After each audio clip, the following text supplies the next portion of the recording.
फक्त दुर्गम्य इच्छाशक्तीच्या बळावर महाराज पुरामध्ये बेटात तग धरून राहिले. महाराष्ट्रातील वर्तमानपत्रात महाराजांचा फोटो पहिल्या पानावर झळकत होता. रोजच्या पुराच्या पाण्याच्या पातळीच्या बातम्या येत असायच्या. सर्व जनतेचे लक्ष बाबांच्या बातमीकडे असायचे. जेव्हा पुराचे पाणी कमी झाले व बाबांचा वर्तमानपत्रात फोटो छापून आला तेव्हा सर्व लोकांनी सुटकेचा निश्वास सोडला.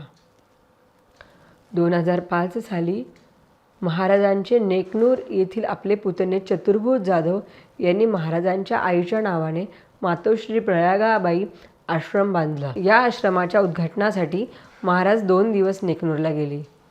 तेथील सर्व मंदिरांचे दर्शन घेतले. बंकट स्वामी आश्रमात जाऊन मठाधिपतींशी चर्चा केली. आपले मुसलमान मित्र सय्यद जाकिरुद्दीन जहांगीर व अनेक बालमित्रांना भेटले. सर्वांच्या साक्षीने मातोश्री आश्रमाचे उद्घाटन केले. अनेक वर्षानंतर महाराज आपल्या जन्मगावी गेले होते. त्या दिवशी गावकऱ्यांनी दारात गुढ्या उभारून महाराजांचे स्वागत केले. बऱ्याच राजकीय मंडळींनी सहभाग घेतला. श्री चतुर्भुज जाधव यांनी नियोजनबद्ध कार्यक्रम केला होता. प्रतिवर्षीप्रमाणे आषाढी एकादशीला पंढरपुरात गंगागिरी महाराज मठात महंत नारायणगिरी महाराजांचे कीर्तन ऐकण्यासाठी महाराष्ट्रातून भक्तमंडळी येत असत. पण एका एकादशीच्या दिवशी महंत नारायणगिरी महाराज तापाने फणफणत होते. त्यांच्या पोटात अन्नाचा कणही नव्हता. अशक्तपणा आला होता. सर्व भक्तमंडळी म्हणायला लागले, कीर्तनासाठी दुसऱ्या कुणाला तरी उभे करा. पण कुणीही शिष्य तयार होत नव्हते. शेवटी दोघे चौघांनी महाराजांना धरून व्यासपीठावर आणले. महाराजांनी वेण्या गळ्यात घातला. सर्वत्र शांतता, औत्सुक्य, आश्चर्य भरून उरले होते. महाराजांची प्राकृतिक अवस्था बघून महाराज कीर्तन करू नका असं सर्व म्हणू लागले. निदान बसून कीर्तन करा. ह्या गदारोळात महाराजांनी आपले रामकृष्ण हरी सुरू केले. गंभीर मृदुंगाचा नाद, टाळांचा झणझणाट सुरू झाला आणि महाराज देवरूप झाले. गळ्यात विणा घेऊन महाराज नाचत अभंग गात होते. महाराजांनी ह्या अवस्थेत तब्बल 5 तास कीर्तन केले. मृदुंग, टाळ, विणा, भजन महाराजांना अतिशय प्रिय होते. उतारवय चालू झाले. बेटावर कुणीही भेटायला आल्यावर महाराज म्हणायचे, का हो राजे, आनंदी आनंद, आनंदी आनंद. गंगागिरी महाराजांपासूनची परंपरा होती की काही ठराविक घरी महाराज नियमित जात असत. काही ठिकाणाहून डबे यायचे, त्यामुळे ऋणानुबंधात वाढ होत असे महाराजांचे मत असायचे. उतारवय वाढत होते, कार्यक्रमांची संख्याही वाढत होती. शरीर साथ देत नव्हते, पण उद्घाटन, भूमिपूजन, सप्ताह सोहळे हे नारायणगिरी महाराजांशिवाय होऊच शकत नाही असे लोकांना वाटत होते. त्यामुळे सर्वच ठिकाणी महाराजांनी यावे असे लोकांना वाटे. महाराज लोकांच्या प्रेमाखातर सर्व ठिकाणी जातही असत. पण नारायणगिरी महाराजांची तब्येत आता नरम गरम असायची. माणसाच्या झुंडीच्या झुंडी महाराजांच्या दर्शनाला येत असत. 12 मार्च रोजी समस्त बाजारठाणकर मंडळी रामगिरी महाराजांच्या नेतृत्वाखाली महाराजांकडे आले. बाजाटान येथे महादेव मंदिराचे काम पूर्ण झाले होते. मूर्तीची प्राणप्रतिष्ठा करून ध्वजारोहणाचा कार्यक्रम आपणच करावा या संदर्भात तारीख घेण्यास आले होते. महाराज म्हणाले, तुम्हाला एवढा मोठा साधू दिला आहे, आता आमची तारीख कशाला घ्यायची? नंतर रामगिरींकरवीच कार्यक्रम करा, इतर कुणाला बोलवू नका. महाराजांनी मंदिराची माहिती विचारली. बांधकाम पूर्ण झाल्यामुळे त्यांना कृतकृत्य वाटत होते. डोळ्यांमध्ये समाधान झळकत होते. आपल्या एका प्रिय शिष्याने शिवाचे मंदिर बांधले या गोष्टीने ते भावूक झाले होते. गावकरी म्हणाले, महाराज आशीर्वादाचा नारळ द्या. त्यांनी एका शिष्याला नारळ आणायला सांगितले. आकाराने दोन्ही हातांना पेरावा लागेल एवढा मोठा हिरवागार पाणीदार श्रीफळ ते होते. ते महंत नारायणगिरी महाराजांच्या हातात ठेवत महाराज म्हणाले, वजनदार आशीर्वाद आपल्याला देतो आहोत. उत्तरोत्तर तुमची प्रगती होत राहणार आहे. 3/2009 रोजी तुकाराम बीजेचा कार्यक्रम होता.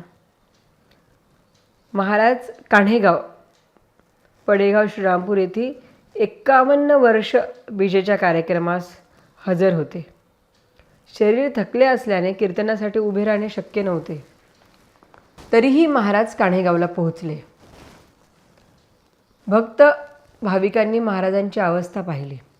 प्रमुख व्यक्ती, वयस्कर भाविक, महाराज मंडळी महाराजांना म्हणाले, कीर्तन करू नका, फक्त बसा.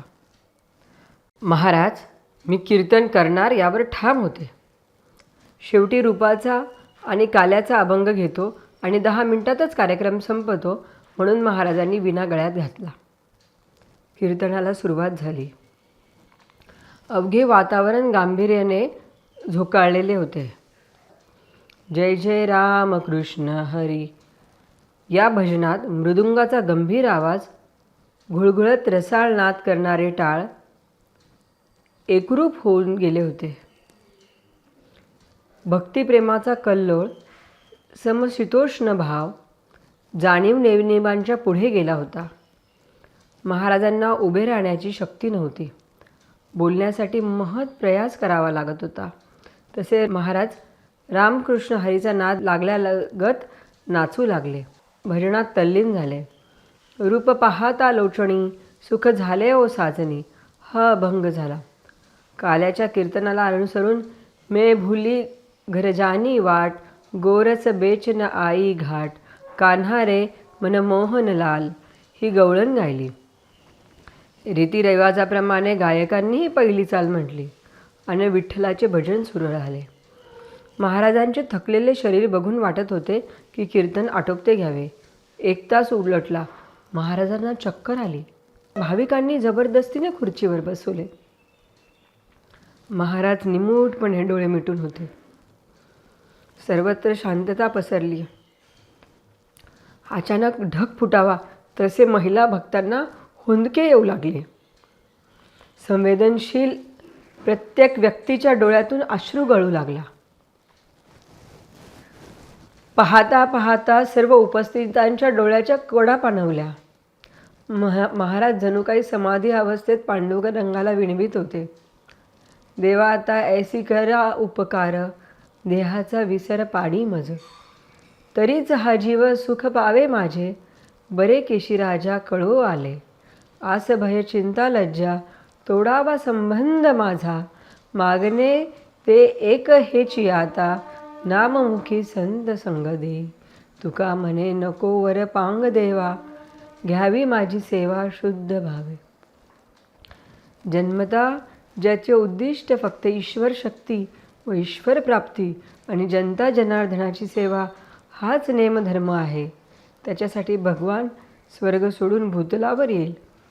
ज्यांनी घरदार नातेगोते सखे सोयरे यांची कायमची होळी केली ते संन्यासी ब्रह्मनिष्ठ तपोनिष्ठ महंत संत होय.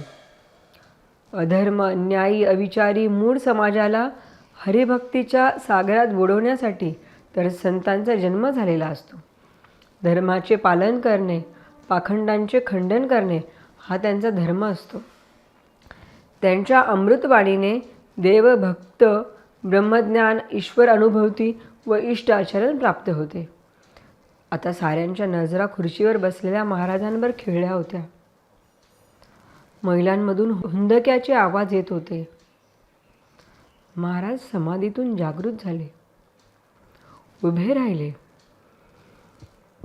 आनंदाश्रू टिपता टिपता सर्वांनी टाळ्यांचा कडकडाट केला.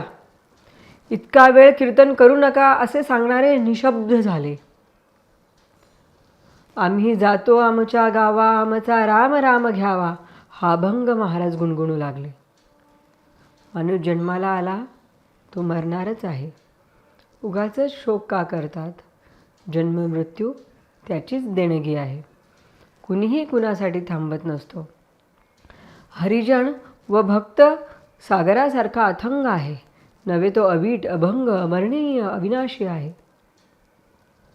खाना पिना गाना बजाना सर्व काही करा, परंतु साधू संतांची सेवा करायला विसरू नका. वेळ मिळेल तसा परमार्थ करा, कारण आमच्यासारखे तुम्ही सठे फडिंग नाही.